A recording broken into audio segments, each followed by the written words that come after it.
Wall Street is set to post modest gains on tax reform and rate hike hopes. In today's U.S. data, durable goods rose 1.7% in August after the worst monthly drop in nearly 3 years. The gain was driven by demand for new transportation equipment.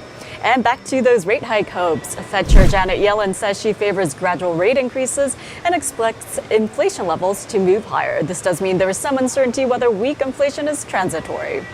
Meanwhile, U.S. President Donald Trump may unveil his long-awaited tax reform plan. It could entail cutting the top corporate tax rate to 20% and the top individual rate to 35%. Looking at equity prices in the previous session, U.S. indices closed mixed on Tuesday. Shares in the commercial and professional services, telecom services, and media sectors were under pressure.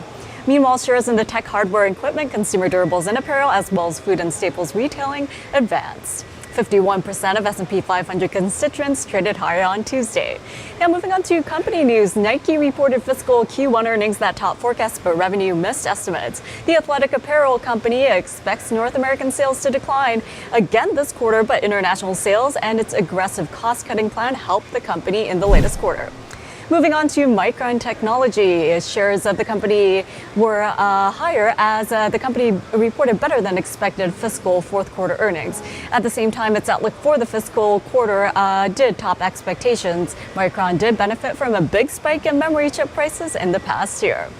In overseas markets, the Nikkei is off 0.3%, Hang Seng up 0.5%, and South Korea's Kospi off nearly 0.1%. European indices are trading higher today. And here in the U.S., the S&P 500 is in the spotlight. The intraday support stands around 2493.75. Long positions above that level are preferred with targets at 2501.25 and 2504.50. As for the Dow Industrials and the Nasdaq, a further advance is expected on an intraday basis.